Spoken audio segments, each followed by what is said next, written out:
Imagine this. A man wins the Piolet d'Or, the Oscars of mountaineering, not once, but twice. He pioneers routes where no one has ever set foot before, and summits 11 of the world's 14 8,000ers. And then, Alexey Bolotov dies. Not on a summit, not in an avalanche, not in a storm. He falls from a 20-meter wall that wasn't even part of the main climb, all because of a stray rope he'd picked up from the rocks. His partner, Denis Urubko, was standing just 3 meters above him, and could do nothing. How did the country's greatest climber break his own cardinal rule? On January 20th, 1963, in the small town of Dvorachensk in the Sverdlovsk region, a boy is born. A boy who is destined to win 2 Piolet d'Or awards, a prize most climbers on the planet will never see in their entire lives. But that's still more than 30 years away. For now, there's just the winter, the Ural Mountains, and a small working-class town where everybody knows everybody. His mother's name was Ninetta. It's a rare, memorable name, and she would prove to be an extraordinary person herself. When her son started heading into the mountains, she began keeping a diary, and she would keep it for 20 years straight, writing down the dates of his departures, the names of the peaks, his partners' names, the weather, his mood, everything. 20 years, every single expedition. This diary would later become a book, but we'll get to that. The family moves to Sverdlovsk, and in 1980, Alexey graduates from high school number 9. A typical Soviet school, a typical diploma. Nothing in his biography so far even hints that this young man will one day be scaling walls where the temperature is -40 and the air holds only a third of the normal amount of oxygen. Next up is the Ural Polytechnic Institute, one of the largest technical universities in the country. His major, electronic engineering. Bolotov learns to design machinery and instruments, and in 1985 he graduates with an engineering degree, a serious, grounded profession, a world away from the mountains. But it's during his student years that something shifts. The exact details are lost. Who brought him to the climbing club? Which route he first roped up for with a partner? The public record is silent. What we do know is the context. In those years, the Ural School of Mountaineering was considered one of the strongest in the Soviet Union. Sverdlovsk wasn't Moscow or Leningrad, but when it came to the number of serious climbers per capita, it could outmatch both capitals. This was the training ground for people who would go on to tackle the 7,000 and 8,000 meter peaks. And Bolotov, the engineering student from a working-class town, found himself right in the middle of it. What exactly he climbed, who he climbed with, on which cliffs he earned his first calluses. We don't know. It's a blank spot in his history. But we would see the result of that blank spot very soon.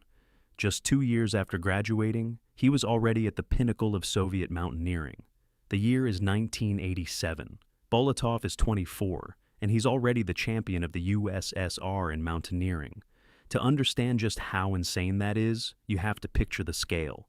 The Soviet Union wasn't one country. It was 15 republics, dozens of climbing schools, and thousands of athletes who spent years waiting in line for a shot at the national team. And here comes this kid, not even 25, who just bypasses them all. What he was doing in those 2 years after university is a mystery. The records don't preserve the names of the routes or his partners. All we have is the result, a gold medal at the national championship. By this point, he already holds the title of Master of Sport of the USSR, something that, in mountaineering, isn't given for seniority, but for specific high-category ascents. It's like a black belt, only instead of a dojo, you have a vertical wall at 5,000 or 6,000 meters. Bolotov's main playground during these years was the central Tian Shan.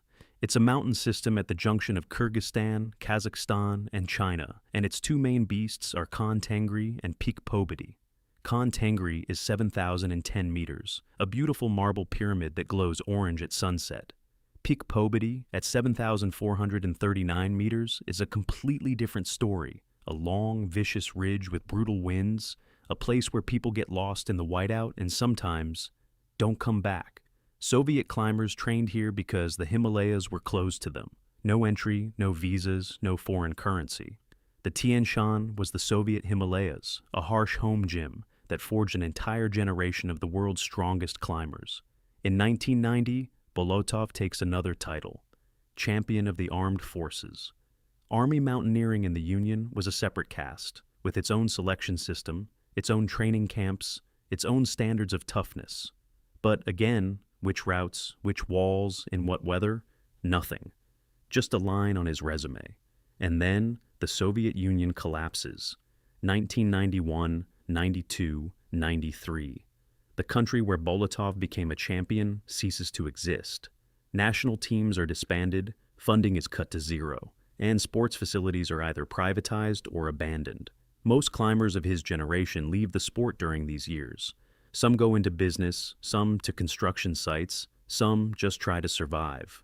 Bolotov gets a job as a lead specialist at a company called Raw Steppe.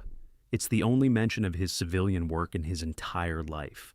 A single line in a single document. What Raw Steppe did, what his position was, how long he worked there, it's all unknown. But the most important thing is this: he doesn't give up the mountains. At a time when everything is falling apart and logic dictates hanging up his crampons for good, Bolotov does the exact opposite. He starts climbing higher and harder. And his very first season in this new reality brings a surprise. 1993, Pobeda West, 6,918 meters. And Bolotov's partner is a Japanese climber, Yukihiko Shinagawa. Think about it. Just 3 years earlier, a Soviet climber couldn't travel abroad without 10 signatures and a KGB background check. Now, he's roped up with a foreigner on a peak that had previously only been climbed by national teams. The Iron Curtain didn't just fall in politics. It fell at 7,000 meters, and Bolotov was one of the first to step through the opening. This partnership with Shinagawa wasn't just a climb. It was a new paradigm. Two people from different countries, with different training, speaking different languages, tied to each other by a single rope on a wall where one person's mistake pulls them both down. When you're on a rope team, you are literally entrusting your life to your partner, not metaphorically, not figuratively, but right here, right now, with this handhold, with this step. Bolotov passes this test, and Pobeda West becomes his ticket into the world of international mountaineering. The next year, 1994, it's Khan Tengri via the North Face. This isn't the route commercial groups take. The North Face is over a kilometer of vertical ice and rock, where the weather can change in minutes, and you have to chop out your own anchors in the sheer ice. It's technically one of the most demanding routes in the entire Tian Shan. In 1995, he climbs Pic Pobedi from the South Inalchek Glacier. The approach to the mountain is an expedition in itself, a 60-kilometer-long glacier riddled with crevasses that you have to trek for days before the actual climb even begins. Pobeda is nothing new for Bolotov by this point. He's been in the area before, but every trip above 7,000 meters is its own story with no guaranteed ending. And this is where things get interesting. 1996, an expedition to Annapurna. And here, the sources go almost completely silent. Annapurna is in Nepal. It's an 8,000er. It's a whole different league. It's the 10th highest mountain on the planet, and also one of the most dangerous. Statistically, 1 in 3 people who attempt to reach its summit dies. What exactly Bolotov was doing there, whether he made it to the top, which route he was on, the details and public records are minimal, but the fact itself speaks volumes. He was no longer just a Tian Shan climber. He was becoming a Himalayan climber. What drove this transition is also a mystery. There isn't a single interview where Bolotov explains how or why he decided to move from 7,000-meter peaks to 8,000ers. There's no recorded moment when he looked at a map of the Himalayas and told himself, "That's where I'm going." Maybe it was a conversation with an older mentor. Maybe it was the logical next step in his athletic progression. When you've conquered everything at home, the only way is out. Or maybe Annapurna in 96 was the very moment. The first taste of true high altitude, the kind that makes everything else feel like a warm-up. As it turns out, that taste of true high altitude comes just 1 year later. On May 21st, 1997, Alexey Bolotov stands on the summit of Makalu, 8,463 meters, the 5th highest mountain on Earth. But it's not just that he climbed it, it's how he climbed it, the west face of Makalu. Before this, no one had ever successfully climbed it. Picture the wall of a skyscraper, only it's 3 kilometers high, covered in ice, with temperatures of -30, and a wind that can knock you off your feet. And the Russian national team, led by Sergei Efimov and Nikolai Mikhailov, forges a new route right up this face. They aren't following in anyone's footsteps, not using ropes someone else fixed before them. They are climbing where no human being has ever been. This is called a first ascent. And in mountaineering, it's the highest form of mastery. Like the difference between someone who plays another's notes and someone who composes the music. The global climbing community's reaction is immediate. The team receives the Piolet d'Or. To be clear, this is basically the Oscar of the climbing world. It's the award for the single best ascent of the year, anywhere on the planet. Not in Russia, not in Asia, on the entire planet. And here's a team from a country that had collapsed just 6 years earlier and was still struggling to get back on its feet. And they come and take home the grand prize. Bolotov is 34 years old. The Russian government takes notice too. Bolotov is awarded the Order of Courage, a state decoration given for acts involving real risk to one's life. The engineer from Dvorachensk, the Polytechnic graduate, now wears a silver cross on a red ribbon on his jacket. But this is where the story takes a heavy turn.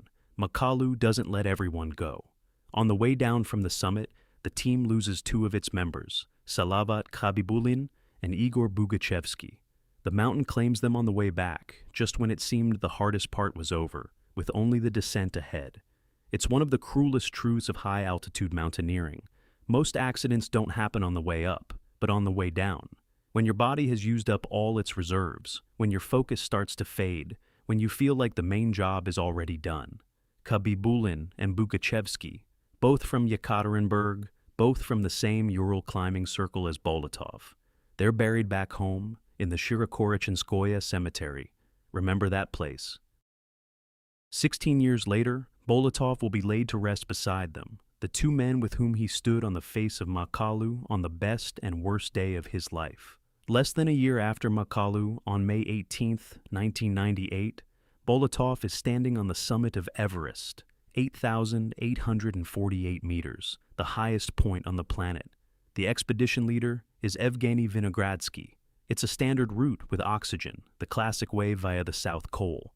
Nothing extraordinary by the standards of what Bolotov is capable of. But the climb itself isn't the point. The point is that it's the first checkmark on a list he intends to complete in its entirety. The 14 8,000ers. All the mountains on Earth over 8,000 meters. A program that, at the time, only a handful of people in the world had finished, and not a single one of them was from Russia. But Bolotov wouldn't be Bolotov if he just ticked boxes on a list. In that same year, 1998, he does something completely unexpected. He works as a guide, and not just for anyone, but for Junko Tabei. If you don't know that name, here's some context. Tabei was the first woman in history to summit Everest. She did it back in 1975, a time when female mountaineering was considered something between an eccentricity and an act of recklessness. By 98, she's 58 years old, a living legend of Japanese sports, and is collecting her own set of the highest points on every continent. And so, she comes to the Tian Shan Range, to Pobeda Peak, and her guide is Bolotov, along with 2 other Japanese female climbers. This is the only time in his career he works as a guide for someone else. Usually he climbs for himself, on his own routes, for his own goals. But guiding Tabei to the top of Pobeda, that was apparently one of those offers you just don't refuse. And then comes 99, and Bolotov takes another unexpected turn. Instead of another 8,000er, he goes to the Indian Himalayas, to Thalay Sagar. The mountain isn't that high by his standards, 6,904 meters, but its reputation is such that experienced climbers just shake their heads at the mere mention of it. Thalay Sagar isn't about height, it's about technical difficulty. Picture a granite tower, coated in ice, with overhanging walls and cornices that loom above you like visors. You can't just walk up this thing. You have to climb it, and climb it the way the world's best rock climbers do, only at an altitude where oxygen is already noticeably scarce. The ascent of Thalay Sagar makes the list of the best climbs of the 20th century. Not the year, the century. And it earns him a nomination for a second Piolet d'Or. He doesn't get the award this time, but the nomination itself, 2 years in a row, is a level only a few people on Earth ever reach. In that same year, 1999, Bolotov becomes the champion of Russia, proving that even at home, he's still the strongest. By the age of 36, a picture emerges that's hard to fit into a single category. There are people who can climb high, who can endure, haul, and breathe the thin air. And there are people who can climb hard, who excel on vertical faces, on rock and ice. Usually, these are different people with different skill sets. Bolotov can do both. And he can do both at a world-class level. The Makalu Wall proved he could forge new routes at 8,000 meters. Thale Sagar proved he could handle technical faces, where a climber needs not just endurance, but the surgical precision of every single movement. It's a rare combination, and it's this very combination that will define everything that comes next. The year is 2001, and Bolotov joins an expedition that will go down in the textbooks. The Russian national team is heading to Lhotse Middle, 8,414 meters. To understand why this is a big deal, you need a little geography lesson. Lhotse isn't a single summit, but a massif with 3 peaks, Main, Middle, and Shar. The main peak was climbed long ago, as was Shar, but Lhotse Middle, by 2001, remains the last unclimbed 8,000er on Earth. The very last one. There are no others. The problem with Lhotse Middle isn't its height. There are taller mountains. The problem is the approach. To get to the middle summit, you have to traverse a ridge that looks like a knife's edge, serrated with crevasses and gendarmes. Those are rock towers sticking out of the ridge that you can't just walk around or easily climb over. On both sides of the ridge, a sheer drop. No route to this summit exists because no one has found one yet. And then Bolotov finds it. He leads the way, forging the optimal path across this ridge, choosing where to climb, where to traverse, where to bypass the next gendarme. In essence, he's reading the mountain like a text in a foreign language and translating it into a route for the others to follow. The Russian team makes it to the summit, and Lhotse Middle ceases to be an unsolved problem in the world mountaineering. For this ascent, the peak gets an unofficial but sticky nickname, the Russian 8,000er, because the first ascent priority belongs entirely to the Russian team, and Bolotov is the one who broke the trail. The government responds with the medal for merit to the fatherland, second class. This is already the second major state award in his collection, after the Order of Courage. But here's the catch, one that few people think about. Lhotse Middle is a subsidiary peak of the massif, not the main one. And for the 14 8,000ers program, only the main summits count. It's like climbing to the roof of an annex attached to a skyscraper. High, difficult, beautiful, but only the skyscraper itself counts toward the record.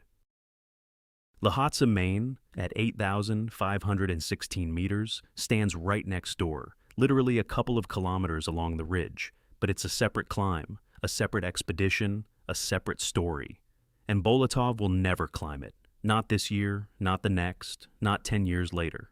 Lhotse Main will remain one of the 3 peaks he's missing for the full set. The man who forged a path to the last unclimbed 8,000er on the planet couldn't check off the one right next to it. In mountaineering, there's a lot of that kind of irony. Mountains don't line up in a convenient, logical way, and sometimes the closest peak is the most out of reach. While Lhotse Main waits its turn, Bolotov doesn't sit still. In 2002, he summits Everest again, for the second time. There are almost no details about this climb. Who was on the team, what route they took, what the weather was like. The sources are silent. And a repeat ascent doesn't count toward the 14-peak program anyway. The checkmark next to Everest has been there since '98. But the fact itself is curious. Bolotov returns to a mountain he's already conquered, which suggests he's either working on someone else's project or preparing for something bigger, using Everest as a training ground. But what happens 2 years later is in a completely different league. 2004, Nepal, the mountain Janu, 7,710 meters. And here, we need to pause and explain what this place is. Janu is not the highest, not the most famous, and certainly not the most popular mountain among climbers. It is, however, one of the top 5 most technically difficult on the planet. Professionals call it the demon, and not just for dramatic effect. The north face of Janu is a vertical, sometimes overhanging, bastion of rock and ice nearly 3,000 meters high, with weather that changes not by the day, but by the hour. Windows of good visibility here are measured in minutes, and the mountain attacks you not with altitude, but with difficult, cold, and absolute unpredictability. And so, the St. Petersburg team, led by Alexander Odintsov, decides to climb this wall straight up, a direttissima, a direct line from base to summit, with no detours or traverses. It's the most uncompromising style of climbing a face, like taking a ruler to a map, drawing a line from bottom to top, and saying, "We're going this way, no matter what." No one had ever climbed the north face of Janu this way before. Odintsov isn't just the leader, he's a formidable climber himself and is on the route. But at 7,400 meters, an injury stops him. 300 meters from the summit, the mastermind of the whole endeavor is forced to turn back. Imagine it. You spend 2 years preparing an expedition, assembling a team, finding the money, getting to Nepal, climbing a wall considered unclimbable, and on the final stretch, your body says, "Stop." Odintsov makes the decision to descend, and the team continues without him, and Bolotov is among those who make it to the top. In 2005, this ascent is awarded the Piolet d'Or, the second of Bolotov's career. And this is where you have to grasp the scale of the achievement. To receive one Piolet d'Or is to make history. To receive two is to join a club whose members you can count on one hand. In the entire world of mountaineering, among thousands of climbers from dozens of countries, there are only a handful of two-time winners of this award. Bolotov is now on that list. The engineer from a working-class town in the Urals stands shoulder to shoulder with people whose names are known to anyone who has ever opened a climbing magazine. After Janu, Bolotov picks up a pace that's hard to imagine even by the standards of professional mountaineering. In 3 years, he undertakes 4 expeditions to 8,000ers, including one he himself would call the most important of his life. 2005, Dhaulagiri, 8,167 meters, the 7th highest peak in the world. The sources on this climb are frustratingly sparse. No team, no route, no summit date. Just a line on a list. He went, he came back, he checked the box. For a guy who pioneers new routes up walls no one has ever touched, this is just another day at the office. But what happens next is unusual. It's May 2006, Everest, his 3rd attempt. The expedition is led by Nikolai Totmyanin. Bolotov climbs to 7,800 meters. That's higher than most mountains on the entire planet. And he turns back. He heads down. For the first time in his documented career, he bails on a climb. Why? We don't know. Not a single interview, not one expedition report explains what happened up there. The weather, his health, a gut feeling, a conflict within the team. It's all just speculation. The only thing we know for sure is this. The man who scaled the north face of Janu and blazed a trail across the Lhotse Ridge looked up and decided that today was not the day. Sometimes it's decisions like that that separate those who survive in the mountains from those who don't. In the fall of that same year, Bolotov makes up for it. October 2006. Cho Oyu, 8,201 meters, the classic route. Cho Oyu is considered the most accessible of the 8,000ers, and accessible is definitely in quotes, because any mountain over 8,000 meters can swat you like a fly in an instant. But compared to what Bolotov usually tackles, this really is a straightforward climb. Another one ticked off the list. The count goes up. And then comes August 22nd, 2007. K2, 8,611 meters. The second highest mountain on Earth, and by common consensus in the climbing community, the most savage of them all. While Everest had by this point become something of a tourist attraction with lines of people on the summit ridge, K2 remained a mountain for professionals only, and not all of them make it back. The stats at the time were brutal. Roughly 1 in 4 people who reached the summit never came down.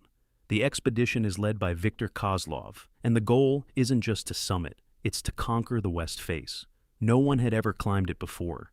The west face of K2 is basically like Janu, but 1,000 meters higher, and with the reputation of a mountain that forgives absolutely nothing. Bolotov would later say it was the longest expedition of his career. 3 months living on a glacier. 3 months in tents, at an altitude where your body is slowly falling apart. because humans simply aren't built for those conditions. And it was also his largest team, because you can't tackle a wall like that with a small group. You need a machine of people, gear, and established camps. On August 22nd, the team stands on the summit. The west face of K2 has been climbed for the first time in history.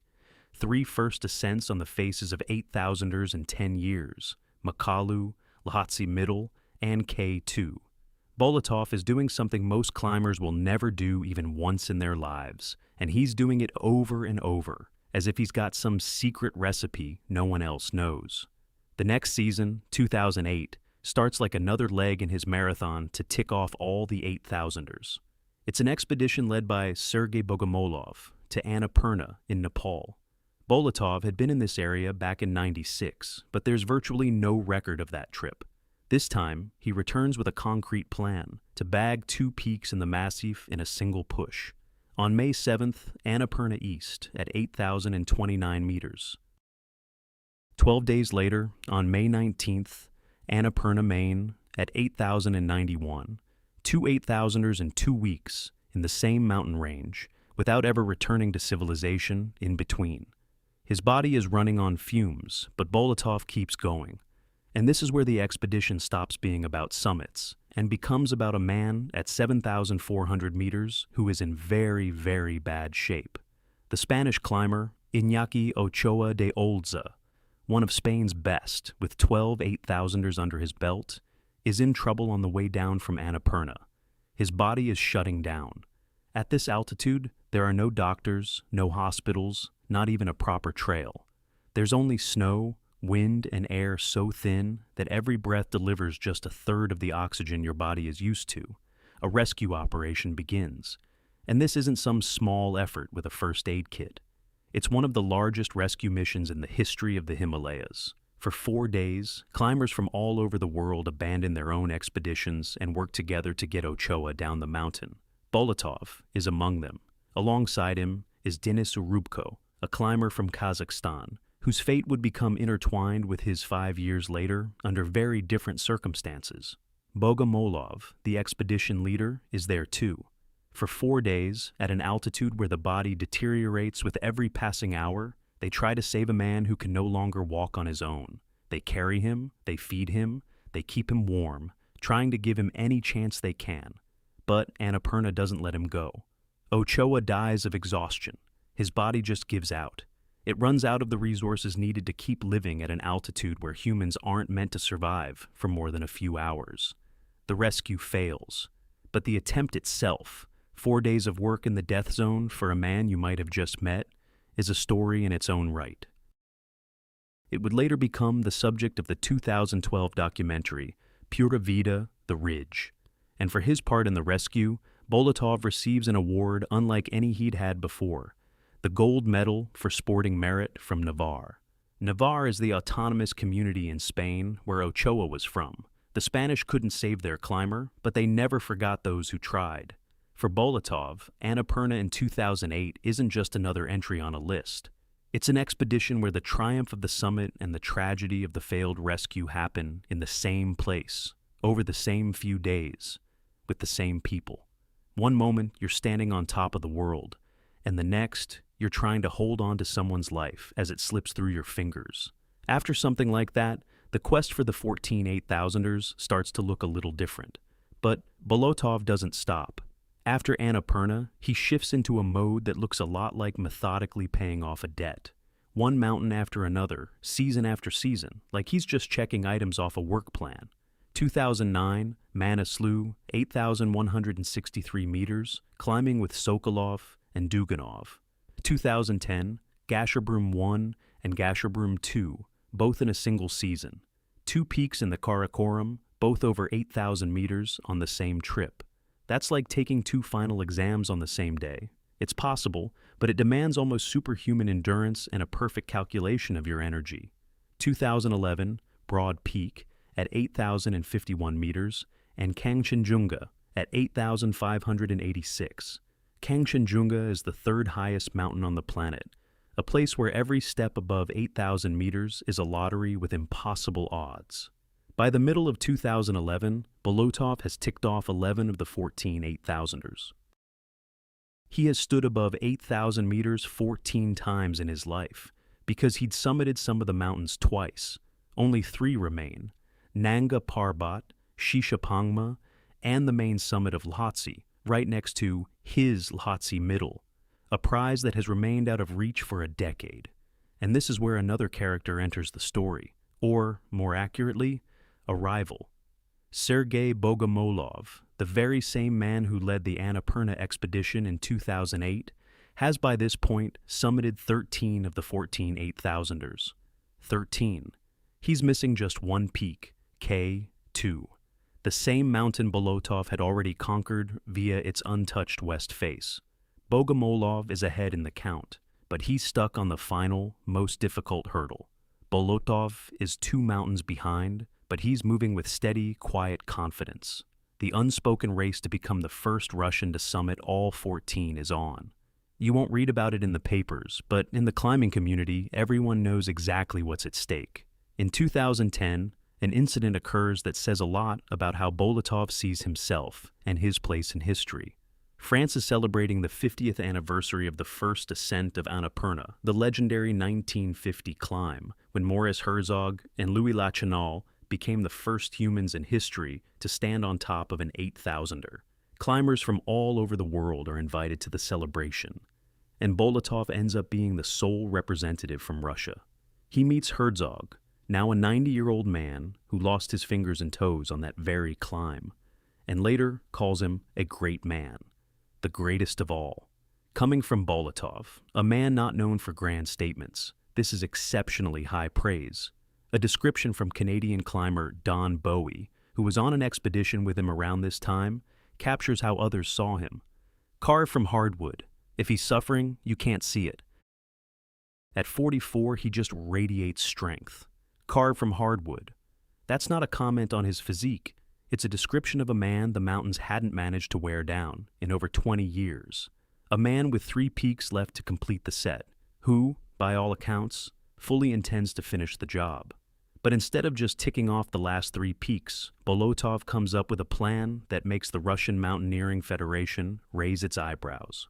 On January 20th, 2013, he turns 50 years old, an age when most climbers have long since transitioned into coaching, consulting, or just telling stories by the fireplace. Bolotov, instead, announces a project that sounds like a claim on the impossible, a new route straight up the center of the southwest face of Everest, a line that no human on Earth has ever climbed. The southwest face of Everest isn't the side you see in pictures with commercial expeditions. It's a massive 3-kilometer wall of rock, ice, and snow, with avalanches that strike without warning and weather that can pin you to the face for days on end. There are routes on the edges of this face, but the center line, a direct shot from bottom to top, remains unclimbed. It's the last great unsolved problem on Everest, and Bolotov intends to be the one to solve it. His partner is Denis Urubko, the very same man who stood beside him trying to save Iñaki Ochoa on Annapurna.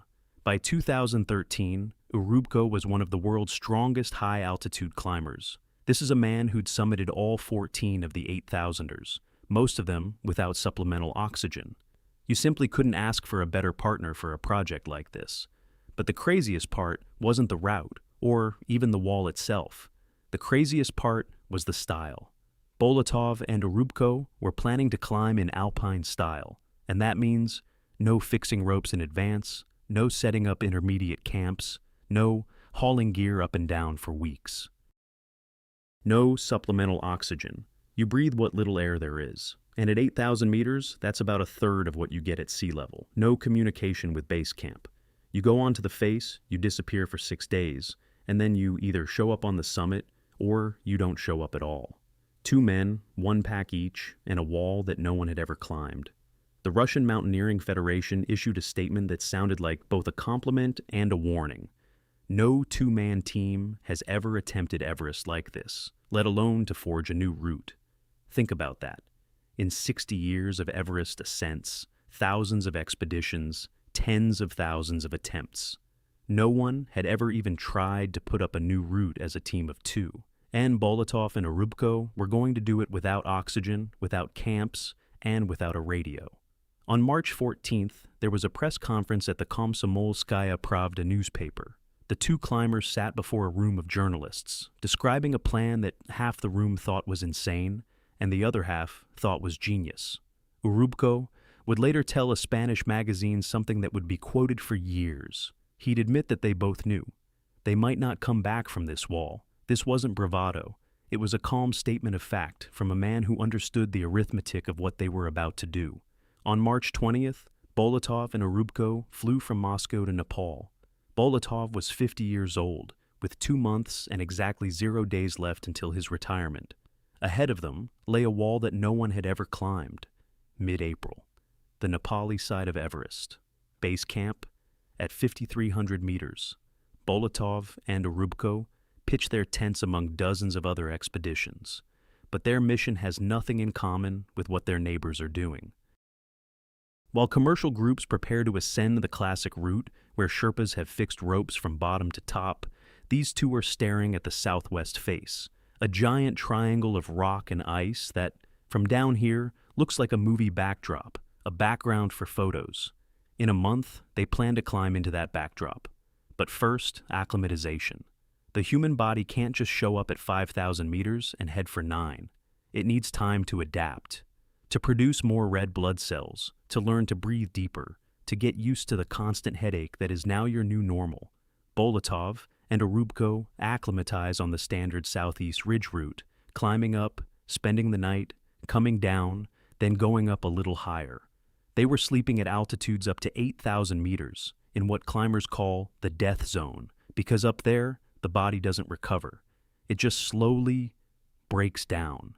And that's when they both came down with a nasty throat infection. Not once, but twice. Each. At an altitude where your immune system is already in emergency mode, their throats became inflamed, fevers spiked, swallowing was agony, and breathing was even worse. They descend into the forest zone, to the village of Debauche, at about 3,800 meters, where the air is thick, there are trees, and they can rest. They get better, climb back up, and the sickness returns. Round 2, back down they go. More rest, more waiting for their bodies to recover. For any other project, this would be a reason to reconsider. 2 bouts of sickness right before tackling a wall with no help, no doctors, and no quick way down. That's a serious red flag. But Urubko, in his journals, assesses their condition after recovering as magnificent. The state of the route. Very good, above average. The snowpack is stable. A weather window is on the horizon. The wall looks climbable. Everything is falling into place. Their expedition consultant was Evgeny Vinogradsky, the leader of Bolotov's first Everest ascent 15 years prior. By now, Vinogradsky had summited the world's highest point 5 times. He was a man who knew this mountain the way a taxi driver knows his city. His job was to help them pick the weather window, to assess conditions, to offer the kind of insights that only come from decades of experience at the foot of Everest. The departure date is set, May 15th. Less than a month to go. Every day in base camp is a mix of preparation and waiting, checking gear, discussing tactics, watching the weather, staring at the wall through binoculars. 2 men sitting in a tent, waiting for the day they will go up there alone, with no safety net, and either write a new page in the history of mountaineering or not. 2 a.m., May 15th, 2013. Base camp is asleep. Hundreds of people from dozens of expeditions are in their tents, waiting for their own weather windows, their own summit pushes. But Bolotov and Urubko are already up, headlamps on, packs on their backs. They're heading out, but not in the same direction as everyone else. The standard route from base camp to the upper slopes of Everest goes through the Khumbu icefall, a chaotic maze of ice blocks the size of apartment buildings, slowly grinding its way down the valley, ready to collapse at any moment. Ladders and ropes are set through it. Sherpas maintain the route each season, and still, the icefall claims lives with terrifying regularity. But Bolotov and Urubko aren't going through the Khumbu. They take a route further south, up a gully of loose rock and scree, toward the ridge of Nuptse. That's the neighboring peak, and their plan is to traverse its ridge to get to the base of Everest's southwest face. Their route doesn't start on Everest, but next to it, a flanking maneuver to avoid the icefall and approach the wall from the side.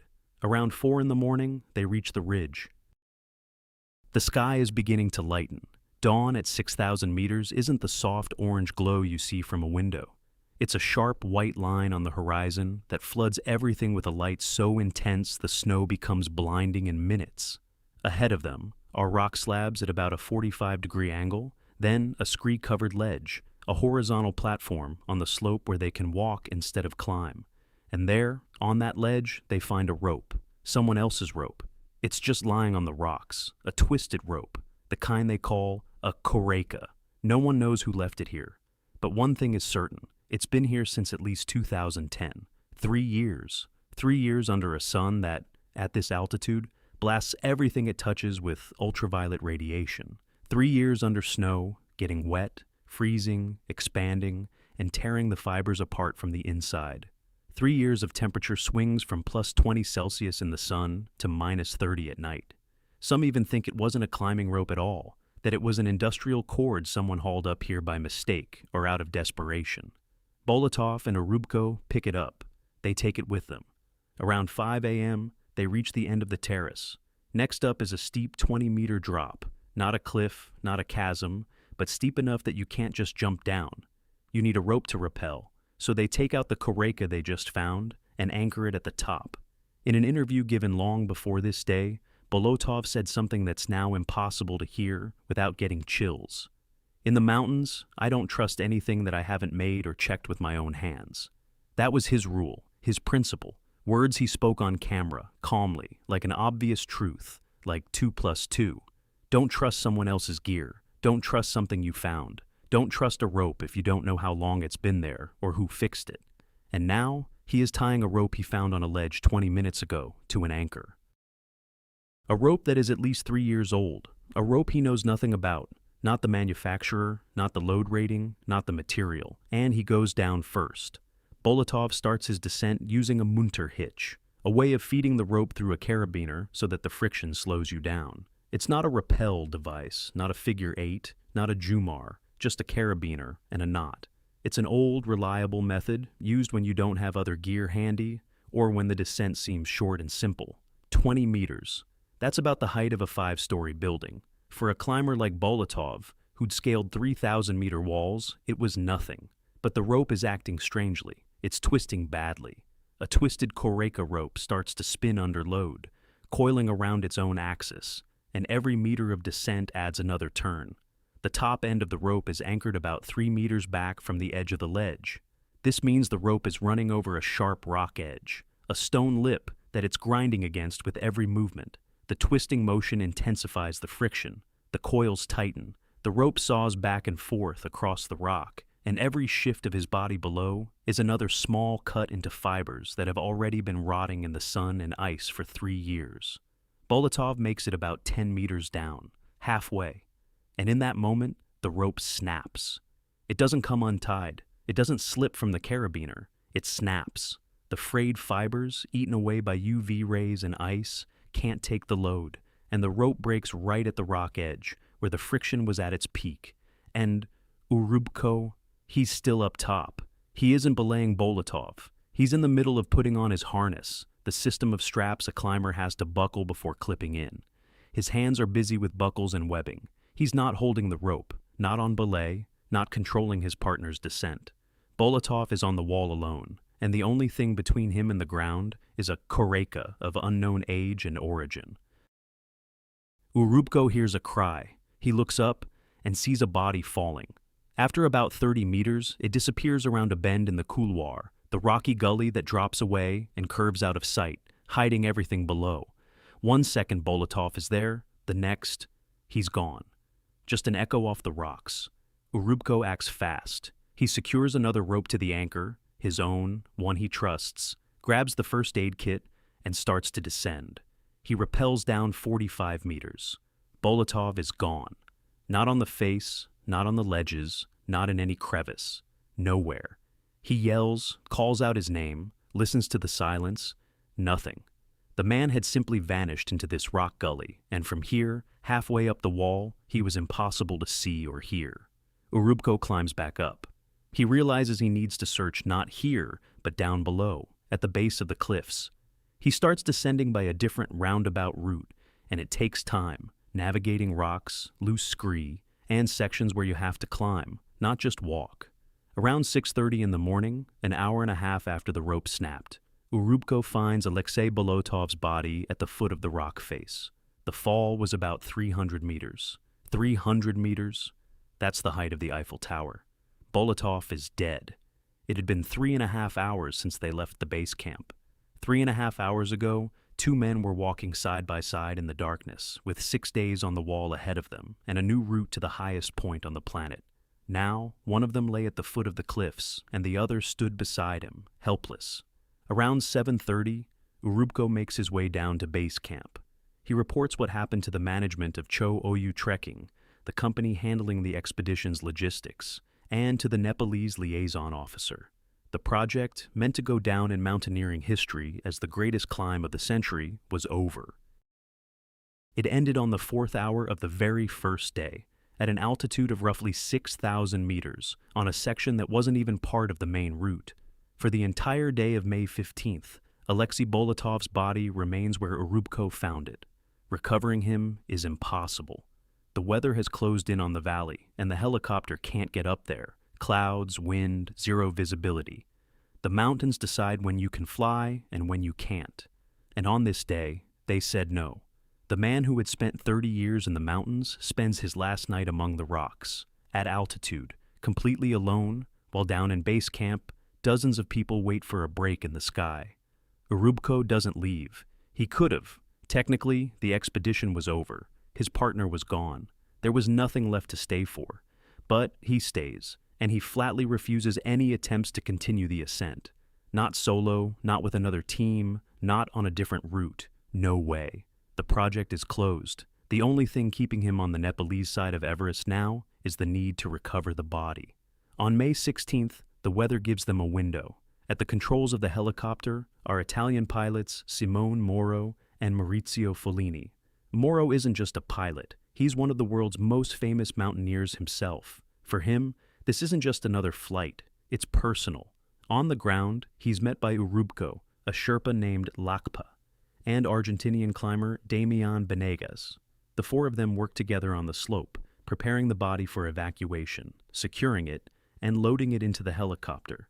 It's work at high altitude, where even breathing is a struggle, handling a weight that makes your hands go numb for reasons other than the cold. The body is flown to Kathmandu. Urubko accompanies him the entire way. He doesn't leave his side, doesn't hand him off to others. He stays with him all the way to Nepal's capital. May 19th, Moscow. By evening, Yekaterinburg. Bolotov returns to the city he once left for the mountains. A journey that normally takes 2 days of flights and layovers is now made in reverse, with a different kind of passenger, from Kathmandu to Moscow, from Moscow to the Urals, home. May 22nd, the funeral at the Shirokore-Chenskoye Cemetery in Yekaterinburg. And here's a detail that's just gut-wrenching. Bolotov is buried next to Salavat Khabibulin and Igor Bugachevsky, the very same men who never returned from Makalu back in '97. 16 years ago, they set out for that wall together, and now they lie side by side, in the same cemetery, in the same city, where all three began their journey upward. His mother is at the microphone. Naneta Arkadyevna, the same woman who kept a diary of his expeditions for 20 years. For 20 years, she wrote down where he was going, when he would be back, what he told her on the phone. And now she stands before everyone and asks the young climbers to be careful. Then she says something that would be repeated throughout the climbing community. Alexey did not die on his first mountain, or his second. He knew the joy of many victories. It's not a complaint, not an accusation, not a cry of despair. Just a mother who knows her son did what he loved, and did it for 30 years. People chipped in what they could. A 2-time Piolet d'Or winner, a recipient of the Order of Courage, one of the top 10 climbers in the world. And they were crowdfunding his funeral online. That perhaps says more about Russian mountaineering than any medal ever could. But while some mourned, others started asking questions. And they were uncomfortable questions. The Russian Mountaineering Federation releases an official statement. A tragic accident caused by the failure of an old fixed rope left by another team. The wording is careful, neutral, free of blame. No one is at fault. The rope failed. Mountains will be mountains. But the climbing community doesn't accept this as the full story. People who have spent their lives on rock walls begin to analyze the incident, second by second, and they don't like what they see. The main issue is the belay, or rather, the lack of one. When you rappel down a rope anchored at a single point, your partner is supposed to be at the top, holding the other end of the rope. It's a basic rule, drilled into your head from day one in any climbing club. If something goes wrong, the rope slips, a knot comes undone, the person loses control, the partner up top can pull the rope tight and stop the fall. It takes half a second.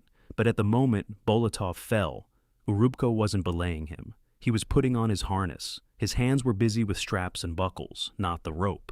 A comment that got quoted many times appeared on the professional forum risk.ru. For stunts like that in the USSR, they'd strip you of your rank and send you back to being a novice. It's a harsh judgment. To strip you down to a novice means revoking your climbing classification, essentially resetting your entire athletic career to zero. The commenter is saying that what happened on that wall was a first-year student-level mistake. Rappelling on an unknown rope without a top belay is a violation that the Soviet school of climbing would have punished severely and publicly. Another detail surfaces later. A member of the 2011 Shamalo expedition confirms that his team saw that same rope on the ledge 2 years earlier and decided not to use it. They didn't trust it even then, back in 2011, when it was only a year or two old. Bolotov trusted it when it was at least 3. And here's the thing that's so unsettling. Using that rope directly contradicted Bolotov's own words, his own principle. Never trust anything in the mountains that you haven't checked with your own hands. Why did he break that rule right here, at this exact moment? Was he in a hurry? Was it fatigue? Overconfidence after dozens of successful climbs? A feeling that a 20-meter rappel was a trivial detail, not worth the attention? There is no answer, and there never will be. A public report from the Mountaineering Federation, with a detailed analysis, conclusions, and recommendations, is nowhere to be found online. If one exists, it's not for public consumption. In the first few days after the tragedy, the information was contradictory. Early reports from a Nepalese official and Simone Moro differed from Urubko's account, though the discrepancy can be explained by the fact that the official and Moro were working with incomplete data, while Urubko was the sole witness. Bolotov became the 4th victim of the 2013 season on Everest. It was a brutal season for Russian mountaineering in general. Shortly before Bolotov's death, the national team had lost Alexey Gorelik and Sergei Tukhvatulin, 3 losses in one season. It was a blow that the community would take a long time to recover from. On October 19, 2014, a monument is placed at his grave, a stone in the Shirokorochynskoye cemetery, next to the men he climbed Makalu with. In January of 2016, a book is published, Alexey Bolotov, A Vertical Life. The author is Naneta Bolotova, his mother. The mother who saved every entry for all those years turned her diary into a 400-page book, published by Basco with a print run of 400 copies. 400. For a book about a man, a Gazeta.ru expert called one of the top 10 climbers in the world, it's a number that makes you wonder if it's a typo. Urubko would also write a book, The Absurdity of Everest, released in 2013, in the immediate aftermath. It's about the expedition, the plan, and the morning it all ended. It's an inside look from the only person who stood on that ledge and heard that final cry. In June 2013, the 35th Moscow International Film Festival screens Pura Vida, The Ridge, a documentary about the rescue operation on Annapurna and the death of Iñaki Ochoa de Olza. The premiere is dedicated to the memory of Bolotov, the man who, 5 years earlier, had tried and failed to save Ochoa, and who now could not be saved himself. And so, the race for the 14 8,000ers ends in nothing for Russia. Neither Bolotov nor his rival Bogomolov completes the challenge. Bolotov was 3 peaks short. Bogomolov got stuck on K2. As of these events, the first Russian to summit all 14 had yet to emerge. There were no specific changes to safety regulations recorded as a direct result of Bolotov's death. No new instructions, no revised standards, no mandatory gear checks on the route. But the incident became a reference point in discussions that continue to this day, about the rules of rappelling, about using old fixed ropes, and about the line between calculated risk and carelessness. Alexey Bolotov was born in a working-class town in the Urals. He became an engineer, then a champion, and then one of the best climbers on Earth. He scaled walls no one had ever climbed before, and collected awards most mountaineers can only dream of. And then he was gone, taken by a stray rope on a 20-meter wall that wasn't even part of the route, just 5 hours into the expedition that was supposed to be the greatest of his life.